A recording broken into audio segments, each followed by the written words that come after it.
Olá, nono ano, bom dia, boa tarde. Aqui é o professor Genoeiro e vamos fazer mais uma pequena videoaula sobre o assunto, ok? Espero que todos estejam bem e vamos nos adaptando aí a esse novo modelo de ensino. Nós chegamos agora ao nosso percurso 6, Sociedade Urbana Industrial e Importância da Agropecuária. Então, como a gente viu nos capítulos anteriores, né, a maioria das pessoas hoje no mundo, né, vive nas cidades, certo?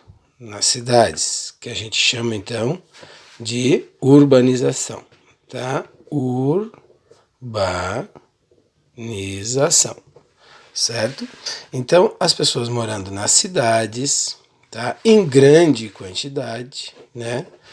Muita gente vivendo nas cidades, fez com que a importância da agropecuária seja cada vez maior, porque essas pessoas não têm como produzir seu próprio alimento.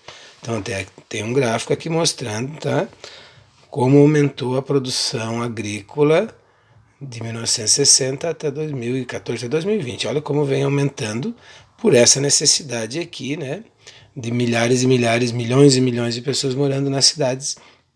Na sociedade hoje, então, o mundo é urbano e industrial, certo?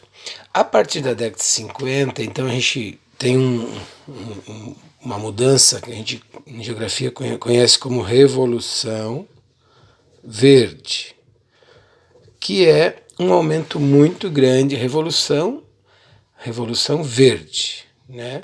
Que é um aumento muito grande na produção de alimentos.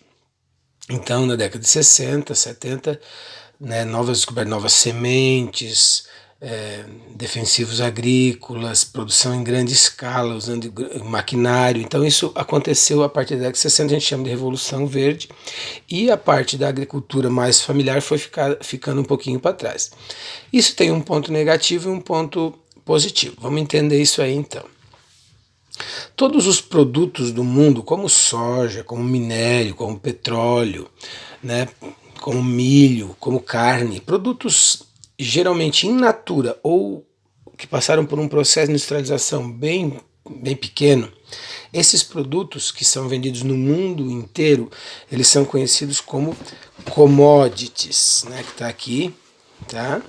É uma palavra inglesa, né, que se chama então commodities, certo? Essas commodities, então, elas são reguladas por preços internacionais.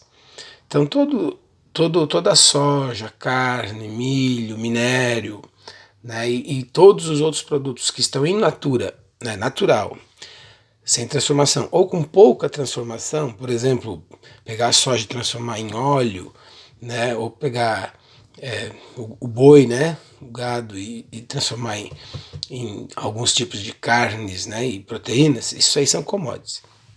Então o que acontece? O preço delas, então, é regulado pela famosa lei da oferta e da procura. Né? Se tiver muitas pessoas atrás de um produto, o produto vai subir. Né? Isso você já tem essa noção. Então o que acontece? Como o Brasil é um grande exportador de commodities, então muitas vezes a gente tem milhões e milhões de toneladas daquele produto, mas como é regulado pela lei da oferta da procura internacional, acaba esse produto sendo caro para a gente mesmo, certo? Que são grandes bolsas de valores e grandes empresas que comandam então essa distribuição, né? Essa venda, essa compra, essa venda de commodities pelo mundo. Por exemplo, agora a gasolina baixou, por quê? Porque muitos países produtores de petróleo resolveram baixar o preço e como o mundo está, entre aspas, parado, né, por causa da pandemia, então não há procura, o preço então acaba caindo, certo? Então a gente tem aqui das commodities, tá? As commodities agropecuárias está aqui na outra página, né? Vocês podem ver aqui na página 54, está citando todas as commodities agrícolas, os produtos agropecuários que são vendidos em forma de commodities, regulados pelo mercado mundial. Né?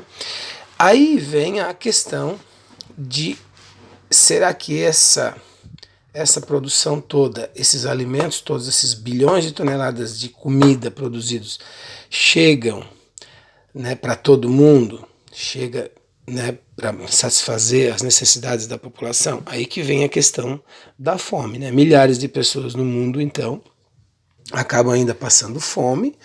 Nós temos aí um dado que chega a quase 1 bilhão de pessoas do mundo que ainda passam fome, que não consomem o suficiente. Então nós temos alimentos em grande quantidade no mundo, né? Porém, nós continuamos então tendo a fome, né? Que é a fome crônica, não é a fome aguda, não é aquela fome que a gente tem assim, tá perto do almoço, estou com fome. Não é essa fome que eu estou falando. A fome crônica é a fome de não consumir os nutrientes suficientes, né, necessários de um dia. Isso não num dia apenas, e sim durante muito tempo. Aí então é a fome crônica que existe em muitos lugares do mundo, inclusive no nosso país, né? Então, o que acontece? Como as pessoas, em sua grande maioria, vivem nas cidades, não produzem seu alimento, e elas vão acabar tendo que comprar o alimento regulado pela lei da oferta e da procura no mundo em relação às commodities, acaba então gerando situações muito grandes de fome. Aqui na página 56 tem as causas dessa fome no mundo, ou insegurança alimentar, né? Vocês podem ver aqui, tem algumas causas: as guerras e os conflitos, o desperdício, né? Vocês conhecem muito bem como a nossa sociedade urbana industrial desperdiça muito. Você já deve ter assistido, inclusive, reportagens a respeito disso e percebido na nossa realidade como muitas vezes a gente joga fora muitas coisas, né? Desperdiça em restaurantes, em casa mesmo, tá? As mudanças climáticas, né? Isso tem a ver também com todas as mudanças que o ser humano acaba provocando no meio, isso, ou mudanças naturais, isso faz essas mudanças climáticas provocar secas, como está acontecendo agora na nossa região, né? Enchentes em outras regiões. Então, todas essas mudanças climáticas também podem provocar. Um outro ponto é a substituição do produto natural pelo produto feito, né? Tem que ser comprado. Isso vai dificultar para os mais pobres, né? Se tiver cada um produzindo o seu alimento, fica mais fácil. E também a substituição da agricultura de grande produção, de commodities agrícolas, como foi falado, pela substituindo então aquela agricultura familiar que é responsável no Brasil por praticamente 70% da comida que está nas nossas mesas. Então, o que acontece?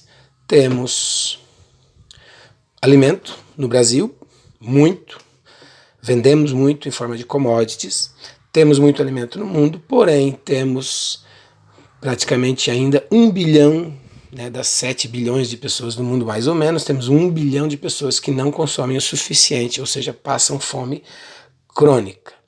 Isso é algo que deveria deixar a gente indignado, né, e que a gente pudesse fazer alguma coisa em relação a isso, né? Ter comida, ter alimento, ter produção, mas isso não chega para quem precisa. A gente tem que dar importância para isso também. Então, o tema da aula é esse. Aqui vocês podem ler todo o percurso, né? O percurso 6 do livro base. E aí vocês vão fazer, então, um desenho, né, com o seguinte tema, né? Commodities, acho que é assim que se escreve, commodities agrícolas versus fome no mundo. Olha aqui. Commodities agrícolas versus fome no mundo. Então, escuta, presta atenção nessa mini aula aqui, lê o capítulo e depois faz um desenho: commodities agrícolas versus fome no mundo, e manda para mim. Ok? Um abraço a todos.